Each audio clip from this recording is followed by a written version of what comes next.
재미동포들이 사실 민주당 바이든을 많이 지지했잖아요. 근데 최근에는 트럼프 지지 성향이 늘어나고 있다는데 왜 그렇습니까?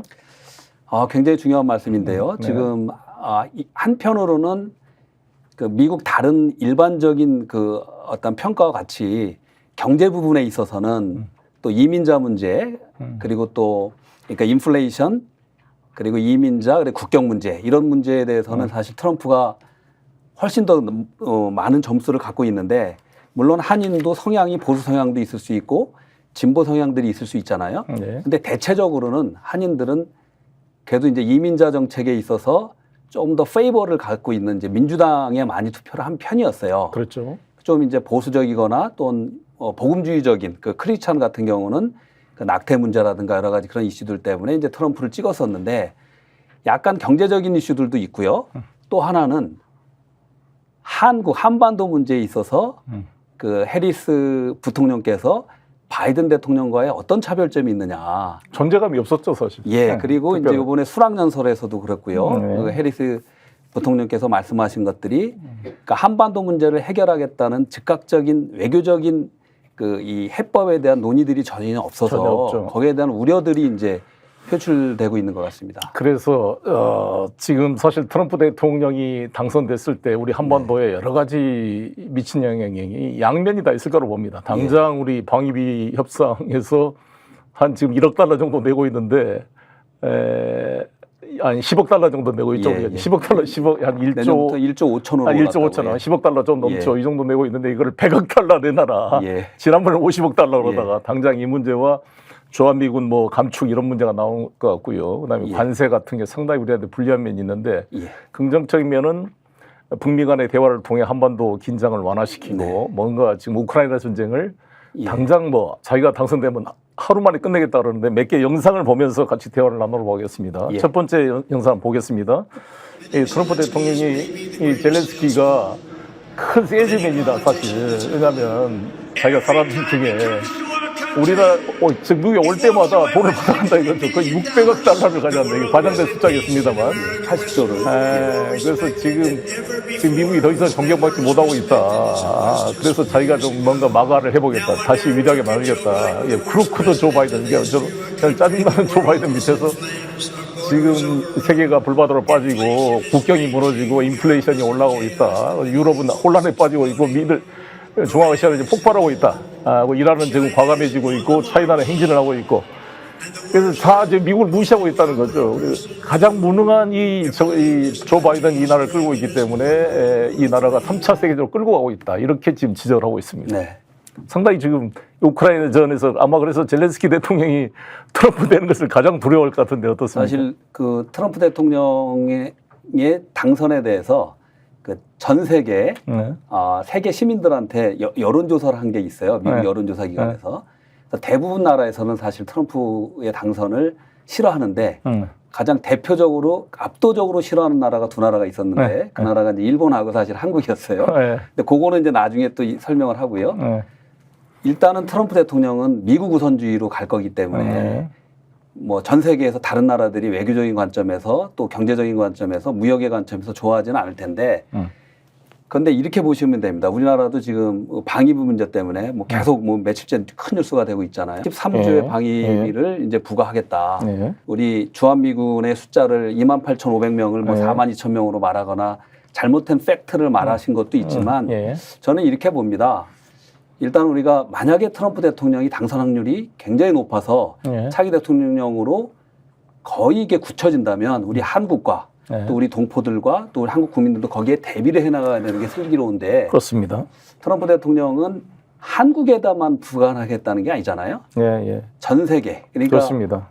미국을 우선하기 위해서 그러니까 전 세계 공유롭게 관세 부과도 동맹국에도 부과하겠다는 거예요. 10%에서 20%. 물론 중국에 뭐 대규모로 60% 100% 부과하겠다는 거고. 그런데 저는 이렇게 봅니다. 만약에 트럼프가 진짜 그 13조의 우리 그 방위비를 부담시킨다. 그럼 한편으로 이 사람이 그거를 부담시켜서 이 남북미 교류 협력을 이끌어낸다고 만약 생각을 한다면 우리 거꾸로 생각할 필요도 있는 거죠. 이제 그 방위고가 지속적으로 나갈 거냐 그런 또 측면도 있다. 네. 네. 그러니까 우리가 잘 지금 트럼프 체제에 대한 대응을 잘 준비해야 될 텐데 과연 윤석열 정부는 아마 트럼프가 되면은 젤렌스키와 비슷한 재앙이 될 가능성이 있다고 보는데요. 일단 두 번째 영상을 보겠습니다. 우크라이나 전쟁에 대해서 트럼프가 자신 있게 한 말인데요. Would you continue to give Ukraine money and weapons if you're elected? If I'm president, I will have that war settled in 우크라이나 one 지지할 day, 거냐? 24 나는 hours. 하루 만에 And 지금 within 트럼프 24 전쟁 hours, that war 끝내겠다. will be settled. 이야기를 하고 It'll be 있습니다. over. It'll be absolutely Do you want Ukraine to win this war? 우크라이나하고 지금 러시아 어디가 이기길 바라냐 했더니 이 I 사람이 think in terms of getting it settled, so we stop 지금 killing all these 스톱하는 게 people. Follow up on that, 'cause 중요하다. that's a really important Excuse me, statement let me that you just just made follow there. up. Can you say if you want Ukraine or Russia to 우크라이나 win 러시아 this 어느 쪽 war? 이기길 바라냐 그랬더니 Everybody to stop dying.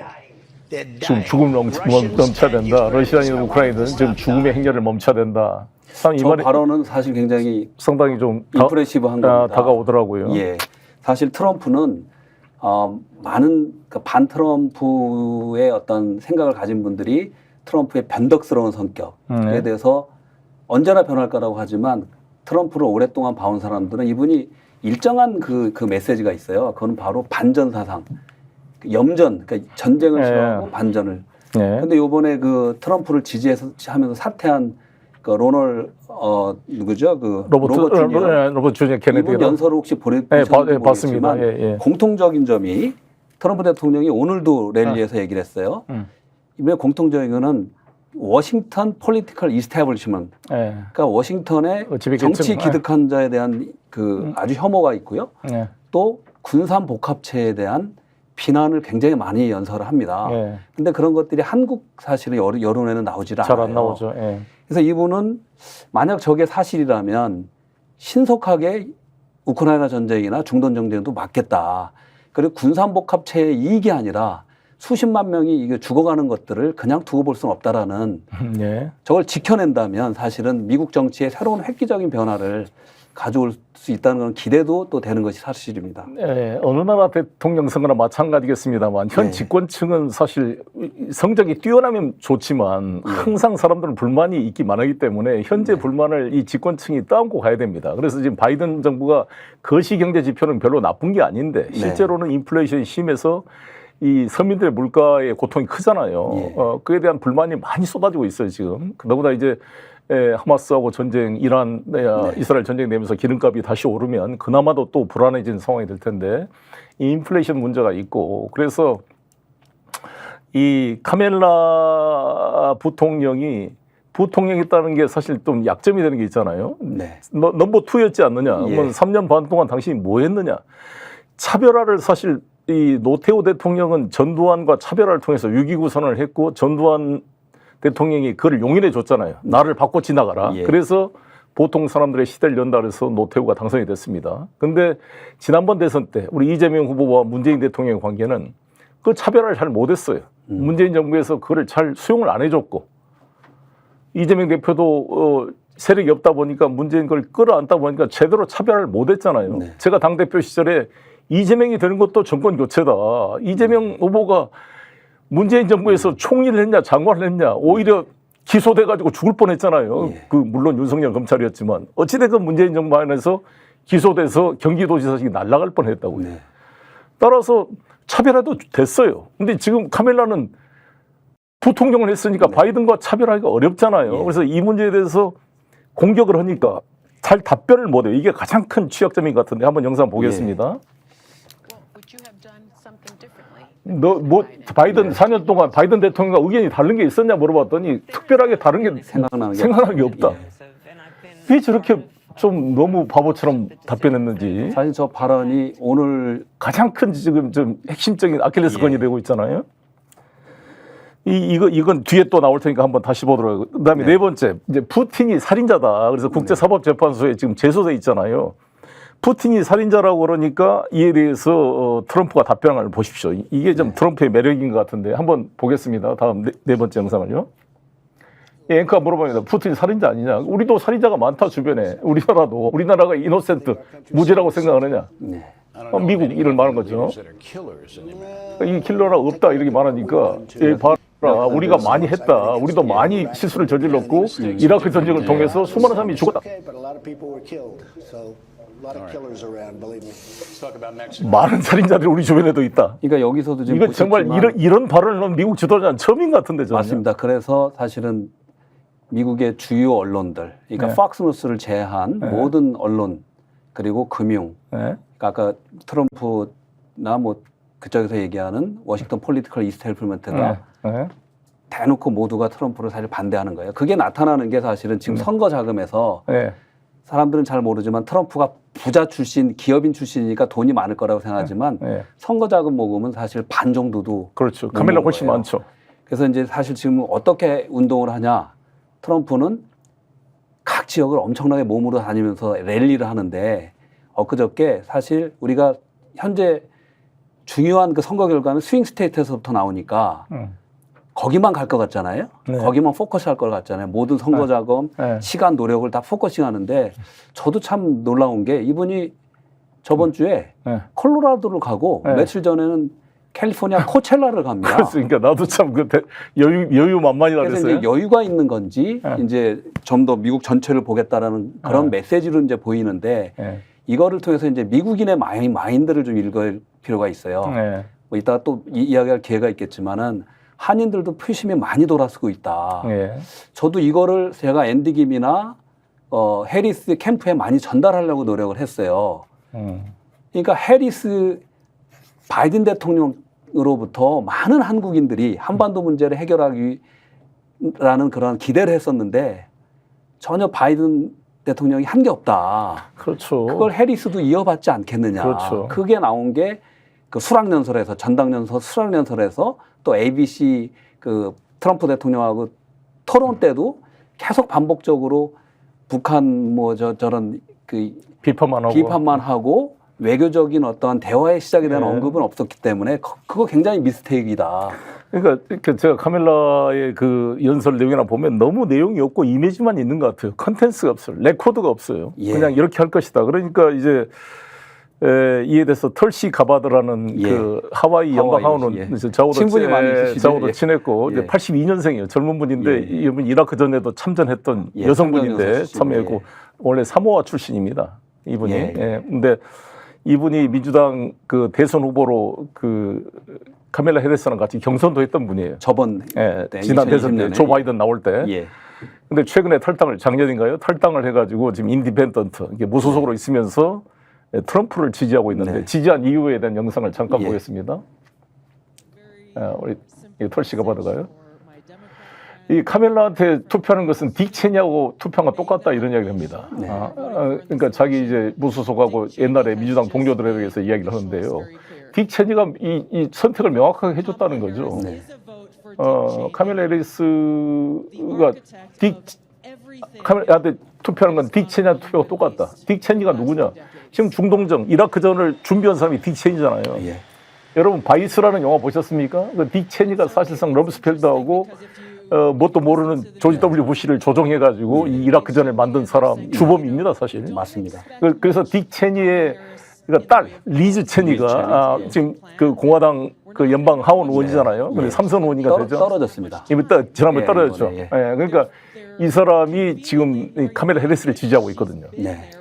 이 사람이 그러니까 이 지금 털시 가바드가 이야기한 것처럼 딕 체니와 럼스펠드와 존 볼튼, 네. 북미 회담을 방해했던 존 볼튼이 다 지금 카밀라 해리스를 지지하고 있는 거잖아요. 그래서 이 사람들이 해리스를 지지하는 무엇을 의미하냐?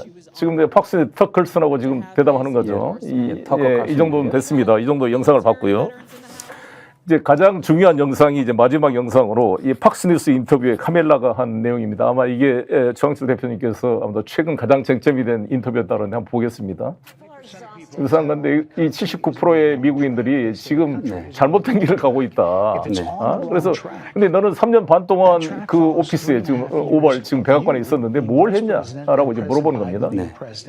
That is what they're saying. 79% of them. Why are they saying that? If you're turning the page, you've been in office for 3.5 years.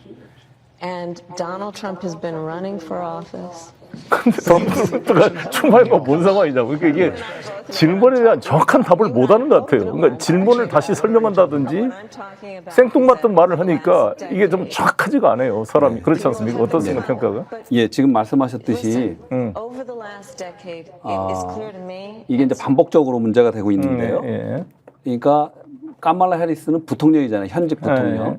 그런데 바이든 대통령 임기 동안에 적어도 일주일에 한 번씩은 대통령을 봤었다는 거예요. 네. 그러면 지금 이 바이든 대통령이 그 물러나게 된 계기가 뭐냐면 치매와 그 이 인지력 저하인데 그렇죠. 옆에서 그걸 몰랐냐는 네. 그걸 놔뒀다가 그걸 정치적으로 이용하는 게 아니냐라는 질문이 하나 있는 거고요. 네. 또 하나는 수많은 바이든 대통령이 어쨌든 실패로 됐던 정책에 옆에 있었던 주인공 아니냐. 네. 그게 대표적인 게 이제 국경 문제 그 정책이 되는 거예요. 국경 정책에서는 짜르로 임명이 됐거든요. 네. 책임자로. 네. 근데 사실은 그 책임자로 임명되고 나서도 3개월 동안 남미를 한 번도 방문을 안 했어요. 그러니까 현장을 안 가봤다며. 안 가서 그 중요한 인터뷰에서 그 앵커가 왜 안 가냐 그랬더니 크게 이제 헛웃음을 웃으시면서 나 유럽도 안 가봤어요 하는 그러니까. 이제 이런 것들이 이제 사실은 미국 유권자들은 굉장히 합리적입니다. 그러니까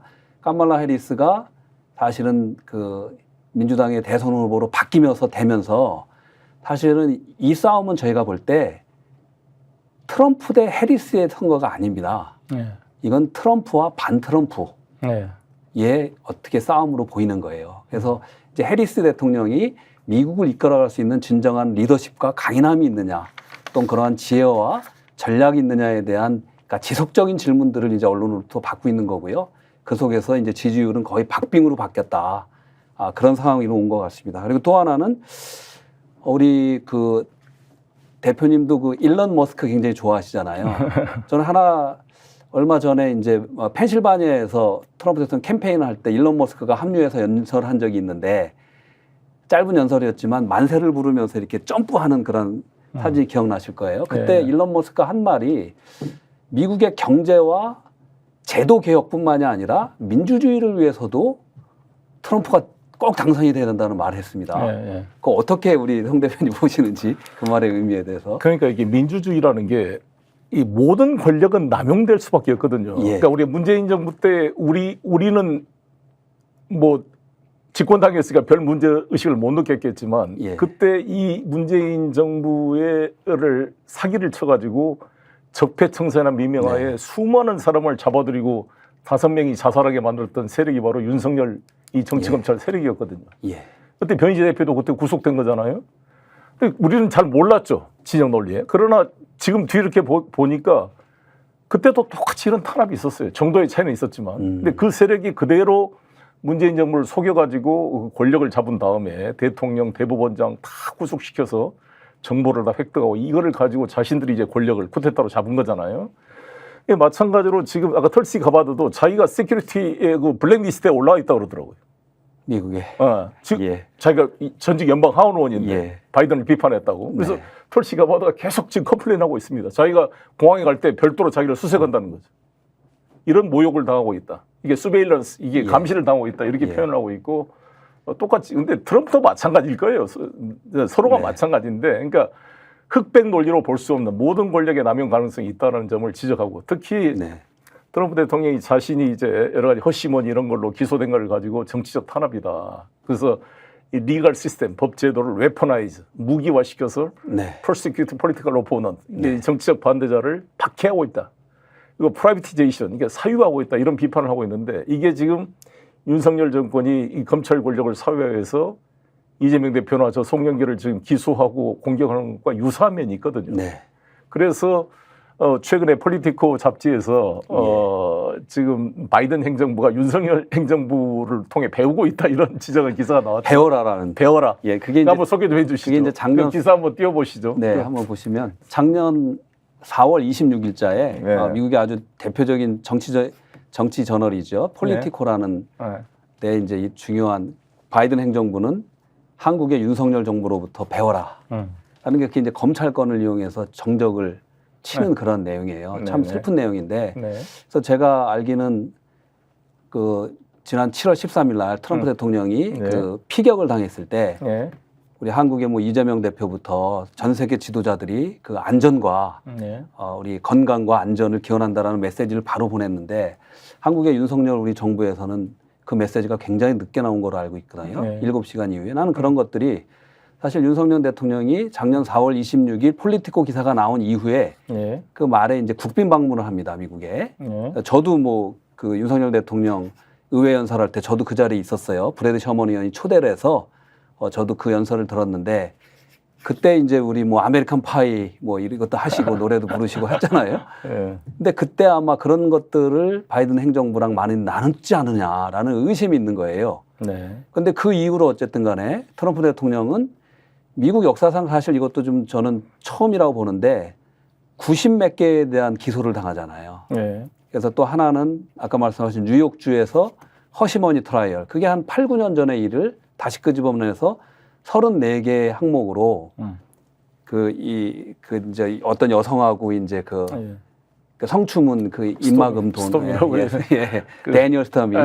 스톰이 폭풍이 돼서 스톰이 됐다 이런 말이 있었죠. 근데 그랬듯이 미국 정치 역사에서 검찰권을 이용해서 정치인을 이렇게 어떤 재단하고 그런 건 없었는데 이것이 굉장히 과도하기 때문에 트럼프 대통령은 모든 랠리에서 기회날 때마다 이 사법부, 이 법무부와 검찰이 이 권력을 웨퍼나이즈하고 있다. 라는 비판을 엄청나게 강하게 하고 있고 자기 집권하면 개혁하겠다. 없애버리겠다 했어요. 그 부처 자체를. 그 정도로 이 증오감이 있는데 만약에 한국의 윤석열 검찰 정권에서 그런 조언을 줬다. 이런 기사들이 트럼프 대통령이 알게 되면 어떻게 될까요? 아마 트럼프 대통령이 만약에 그 당선이 된다면 이 이슈가 한미 관계에 굉장히 큰 중요한 이슈가 되지 않을까 이렇게 좀 우려스러운 부분이 또 있습니다. 스픽스는 말하는 언론입니다. 대세는 유튜브, 그중에서 스픽스. 좋아요, 댓글, 구독, 알림 설정. 여러분이 저희를 사랑해 주시고 우리가 여러분을 사랑하는 4가지 방법입니다.